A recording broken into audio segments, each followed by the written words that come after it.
Olá, vamos continuar então nossas aulas falando sobre o romantismo. Então, vocês que estão acompanhando, nas últimas semanas, né, nós falamos sobre o romantismo, as características da poesia romântica e hoje a gente vai falar sobre o romantismo no Brasil. Então, vamos falar um pouquinho sobre como essa escola literária aconteceu aqui no nosso país, tá? A gente já viu lá na Europa, falamos do contexto histórico de lá, que foi a Revolução Francesa, mas aqui no Brasil houve um fato histórico, né, que influenciou aí no nosso romantismo, que foi a vinda da família real para o Brasil em 1808, que isso vocês estudam melhor em história, né? Então aqui eu estou só contextualizando como sempre para a gente poder falar da literatura, tá? Mas em 1808 a família real vem para o Brasil, né? E fica aqui até 1821. E nesse período em que a família real esteve aqui, nós vamos ter uma série de acontecimentos que vão preparar, vamos dizer assim, culturalmente o nosso país para o romantismo. Né? Então, em relação à questão comercial, a família real vem para cá, então abre-se abrem-se os portos, né, do Brasil para as nações amigas de Portugal, então há um comércio mais intenso acontecendo aqui no nosso país, instalação de bibliotecas, museus e arquivos. Então vem a família real, então surge essa necessidade, né, de haver bibliotecas, museus para atender aos gostos, né, dessa nobreza. Surge então a imprensa nacional, então começa a se publicar aqui, né, pequenos jornais, pequenas publicações aqui no nosso país. E criam-se escolas de ensino superior, que não havia até então aqui no Brasil. Né? E quais as consequências de todos esses fatos que foram acontecendo? Houve uma dinamização da vida cultural da colônia, uma formação de um público leitor mais regular. Então, com o surgimento da imprensa, bibliotecas, museus, você vai começar a formar um público leitor. E aí você vai ter uma produção literária mais consistente que antes não havia, tá? Bem, em 1822 acontece a proclamação da independência do Brasil. Então, quando a gente pensa qual o contexto do romantismo no Brasil, o contexto histórico, é a proclamação da independência. Né? Então, a partir dessa independência do Brasil, busca-se a construção de uma identidade cultural brasileira. Então, nós vamos ter um movimento anticolonialista, né? Então não se quer mais ser colônia de Portugal, e um movimento anti-lusitano. Tudo que é lusitano tem a ver com Portugal. Então, se é anti-lusitano, é contra tudo aquilo que vinha de Portugal, né? Então, essa identidade brasileira tem que ser construída agora distante, né, de Portugal. Portanto, as raízes históricas, linguísticas e culturais do país vão ser resgatadas. Então, nós temos que resgatar essas nossas raízes. Surge um novo público leitor, que é esse público burguês. Aí, né? Então, entendendo, claro, o burguês como aquela classe social que ascendeu, né, que são comerciantes, empresários, industriais lá na Europa, né, e aqui no Brasil. Então vamos ter, né, esse público leitor novo, que é uma classe que ascende socialmente, quer consumir bens culturais que falem a respeito dela, que sejam assim interessantes para esse novo público leitor. Então a literatura vai tratar do panorama da vida brasileira, das tramas amorosas, sentimentalistas, que é o que interessava a esse novo público. E aí surge o romance de folhetim. O que é esse romance de folhetim, né? Então, todos os dias, nos jornais que eram impressos, saía um capítulo de um romance naquele dia de publicação do jornal. Então as pessoas aguardavam ansiosamente a chegada do jornal para ler o capítulo desse romance de folhetim, né? E era tão assim popular que alguns comerciantes tinham do lado de fora do seu negócio um mural e nesse mural eles pregavam todos os dias o capítulo do folhetim, as pessoas passavam, liam e iam acompanhando. Algo muito popular, né? Que evoluiu aí para as novelas de rádio, depois para as novelas de TV. Hoje nós temos as séries, né? E as pessoas aguardam ansiosamente uma nova temporada de uma série, por exemplo. Não era diferente naquele momento quando surge então o romance de folhetim. Bem, aqui nós temos duas imagens que retratam um pouco daquela sociedade, né? Para que a gente tenha uma ideia assim.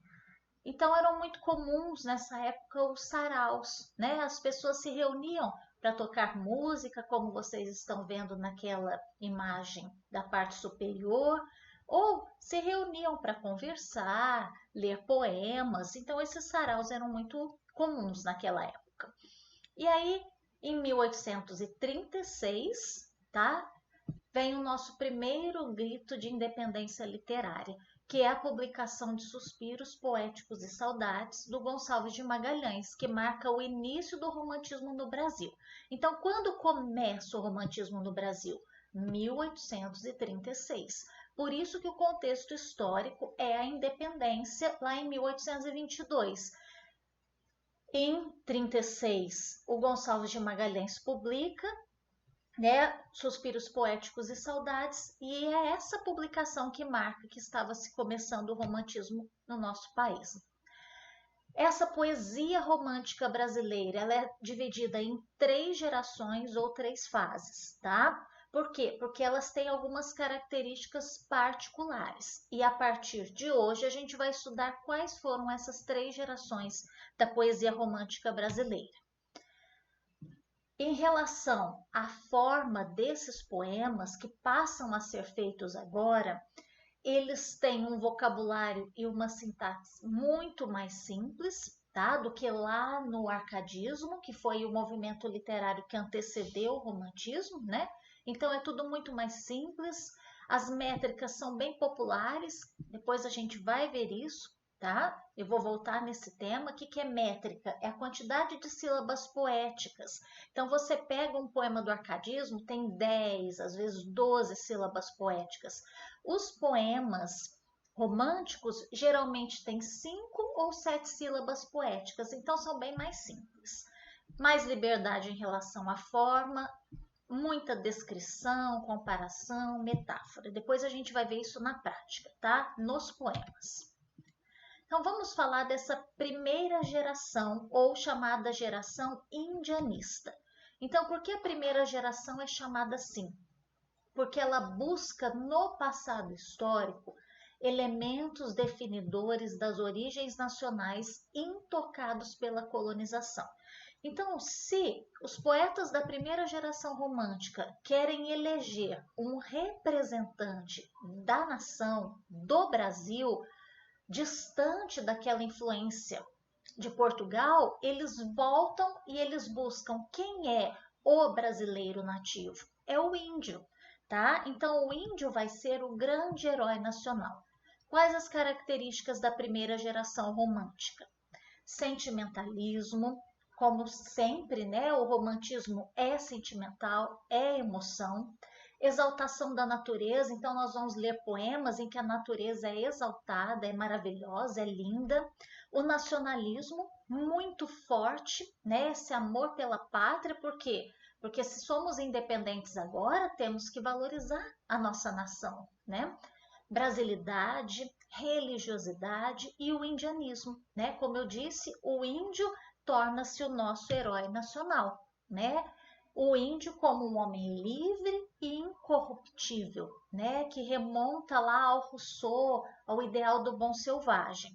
Então a literatura para essa primeira geração é a guardiã da melhor memória de um povo. Então vamos resgatar, né, esse indígena, vamos resgatar a nossa natureza exuberante, aquilo que caracteriza o nosso país.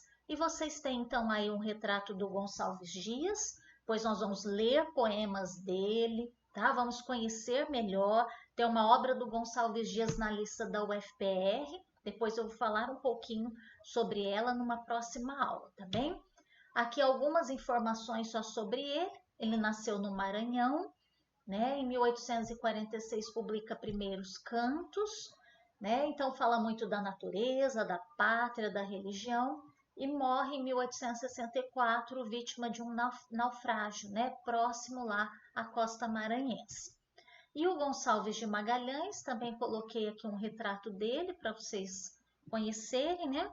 Gonçalves de Magalhães nasceu no Rio de Janeiro, foi então quem inaugurou o romantismo no país, como nós vimos em 1836. Traz também essa visão do índio idealizada e falece em 1882 em Roma. Então, estes dois nomes são os nomes mais significativos da primeira geração. Mas é claro que quando a gente pensa em primeira geração do romantismo, é Gonçalves Dias que tem que vir à nossa cabeça, tá? Numa outra etapa, nós vamos trabalhar poemas, né, da primeira geração, porque vocês podem saber o que foi essa primeira geração, me dar as características. A prof disse que é o indianismo, a exaltação da natureza, o sentimentalismo, a religiosidade, mas espera aí, você sabe reconhecer um poema da primeira geração romântica? Você já leu um poema do Gonçalves Dias? A mim interessa que vocês conheçam a produção, façam a leitura do texto literário. Então, eu vou encaminhar para vocês, junto com esta aula, um poema do Gonçalves Dias, o poema mais famoso dele, e vocês vão fazer uma interpretação, uma análise deste poema para a semana que vem. Então, a tarefa desta semana é ler, ter um primeiro contato com o poema do Gonçalves Dias, conhecer um pouquinho de como é essa produção da primeira geração, e depois, quando nós falarmos da segunda e da terceira, aí a gente vai fazer algumas aulas só de leitura destes poemas, tá?